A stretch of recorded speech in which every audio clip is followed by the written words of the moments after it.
Hello everyone. The Australian dominance continues. I mean, seriously, Mitchell Marsh, one man army, the warrior, we can say whatever you say about him, because he single handedly chased down the target of 157. It was like 155, 157. 103 runs he scored. Like, not a single batter scored 15 runs also. That is really a shocking thing, but also good thing that Mitchell Marsh rise is there. So we have got Ayan Chatterjee with us. So Ayan, like Chapel Hadley Trophy for the ninth time, Australia have retained it and they have the owners of it. It's a very good thing that the two nations are playing it for the greats of the game, Chapel Hadley. But look at Australia. I mean, they are a threat. Like no one is talking about Australia. Even I'm not supporting that much that they will win T20 World Cup convincingly or dominatingly, but they are making huge strides. Like because see, they have won against West Indies 5-0, won against South Africa 2-1. Glenn Maxwell's heroics we witnessed, and then this 2-0 hammering New Zealand, because it was a hammering. We should admit it. Mitchell Marsh versus New Zealand. It was in the batting department. They are making progress slowly and steadily. The Aussies are going to haunt you and hurt you also. What do you say? Yes, absolutely. Australia will always be there and thereabouts for any ICC event, be it T20, be it 50 over, be it tests. They will always be there and thereabouts, even if they're not at their best or if they're not at the strongest. They're making good progress. I think the T20 side is making good progress. And we saw that in this particular series. It was basically Mitchell Marsh show. He won the player of the match and player of the series against New Zealand in this particular series as they won 2-0. First match also, they chased down 180 with pretty much ease. I mean, they chased it down inside 17 overs. And today, when they had to chase around 160 or close to 160, 157, as he said, they were in all sorts of trouble because they were losing wickets at one end, and here was Mitchell Marsh standing at one end, standing tall, and scored a magnificent 100, maiden 100 in T20 internationals, and took the side home. So that was amazing to see. I mean, with the one-man show, which is also a bit concerning, also because the others didn't step up. The others scored, I think, 49 runs, and whereas Mitchell Marsh scored 103. So that was a bit of a concern. But they got over the line, and what matters at the end is the result. And for the ninth time winning Chapel Hadley series is a big achievement. I mean, Australia has had the vote over New Zealand, as we have seen, and it's no different this time also. Ninth time winning the Chapel Hadley series. So they've done well. They're making good progress for the T20 World Cup. It won't be easy because then they have to face a lot of spin bowling in India and Sri Lanka when the tournament happens in February, March. So we have to see how they go about it there.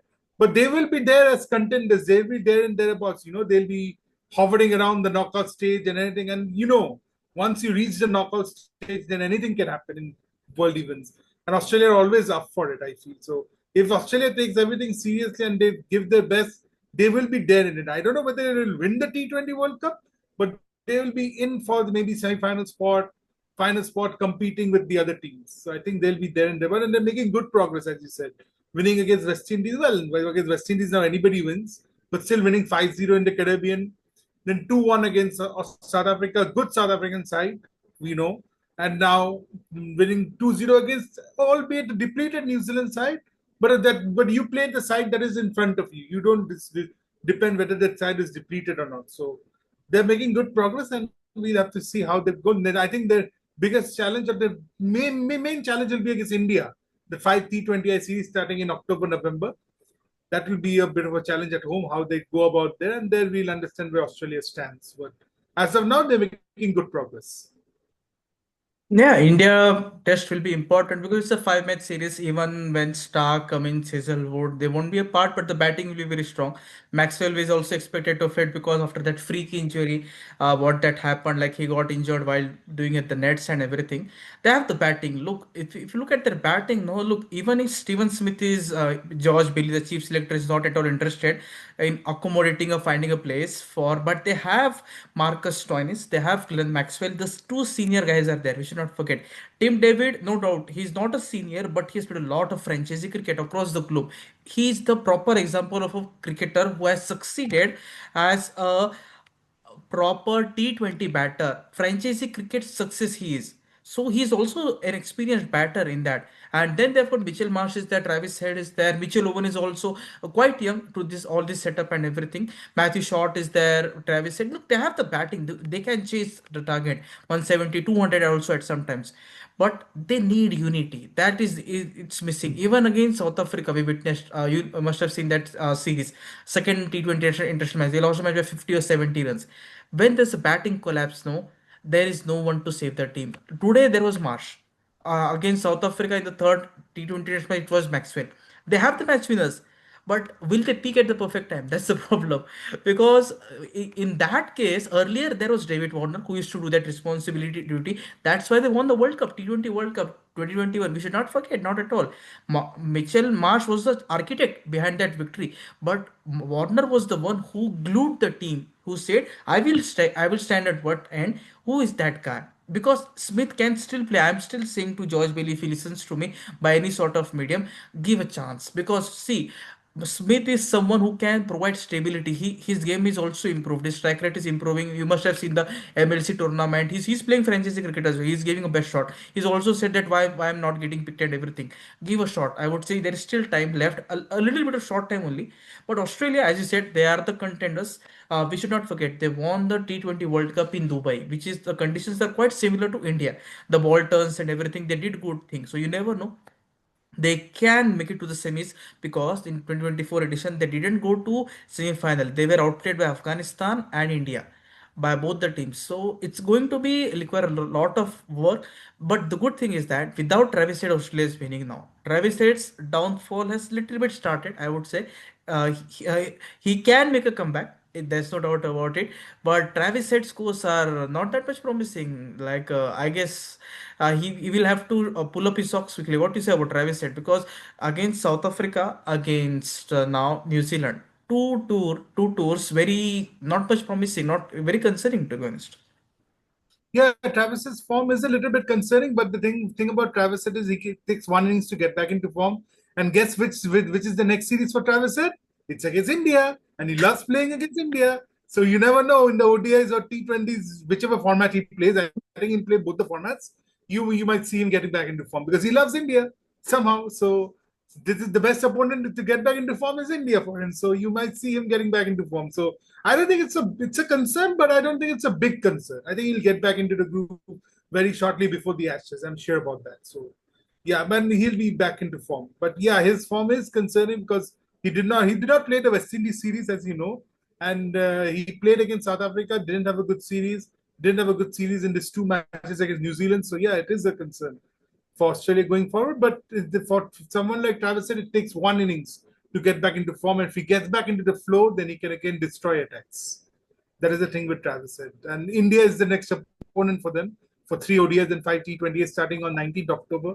So that's going to be that. So that series will be a marquee series, and you never know. Travis might come back into form for all we know. Yeah, for all the only white ball games are there, because last year only we saw the red ball test series, the five match when we saw Australia won by 3-1. But like 19th of October, you said like just one day after we have got Diwali. So let's see how it goes. And that series will be a blockbuster one, because Roko, that Rohit Virat will play in that ODS series first and everything.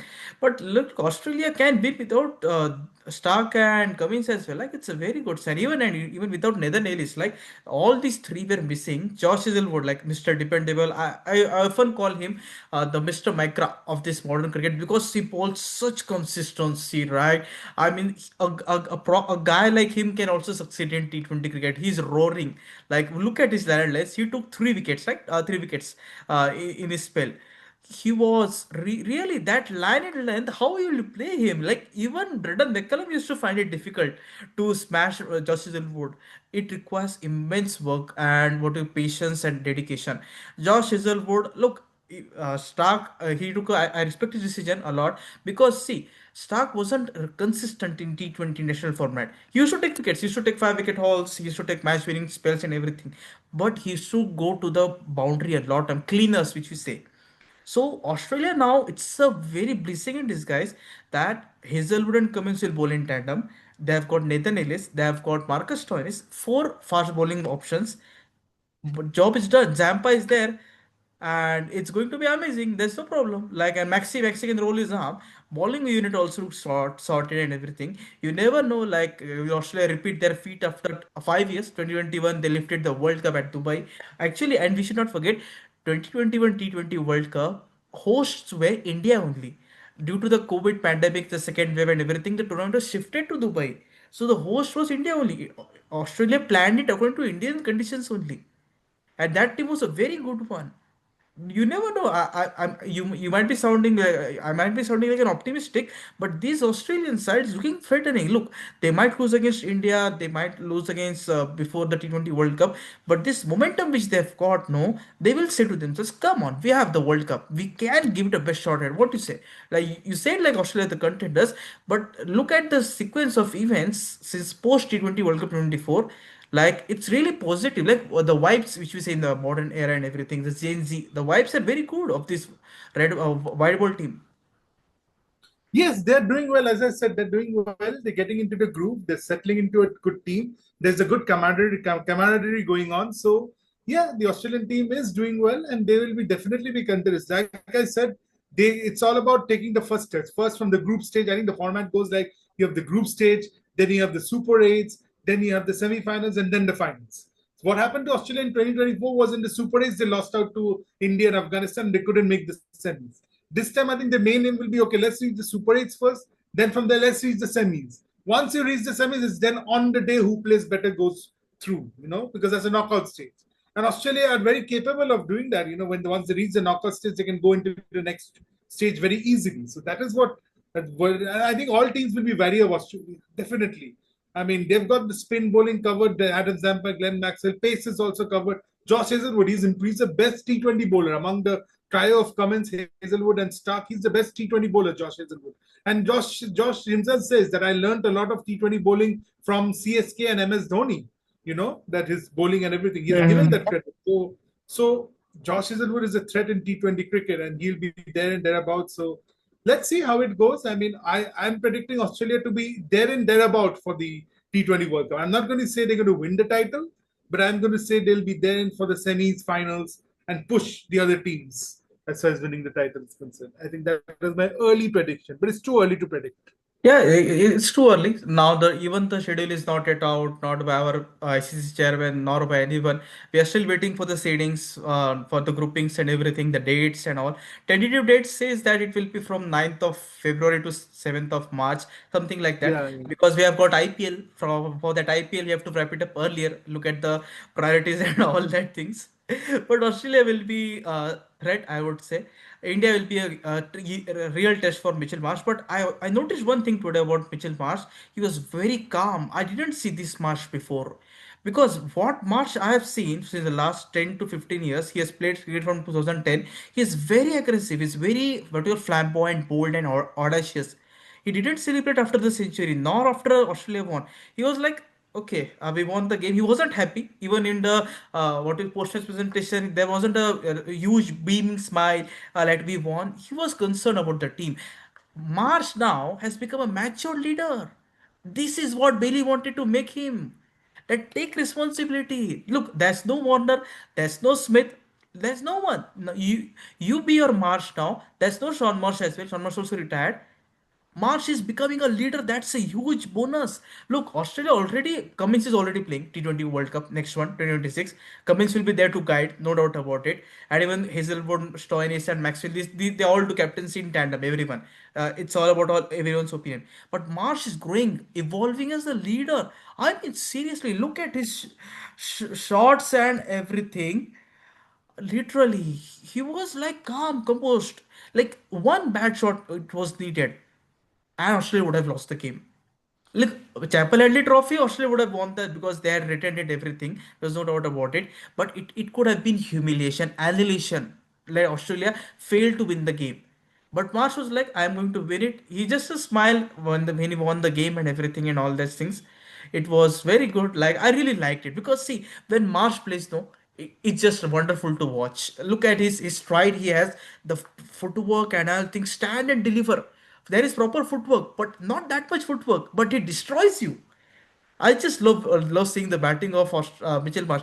everyone sees the name of Travis Head, like the chief architect of 2023 ODI World Cup win and everything. Michel Marsh was the one who did all the hard work for Travis Head to go into the semis and final.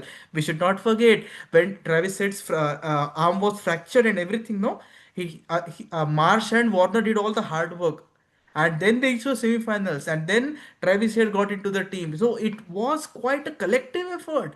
Mitchell Marsh also was one of the architects. I was very happy. I'm really happy. Like Australia was, it's like a Diwali for me. Like, it's just still 15 days for Diwali, but my Diwali has started.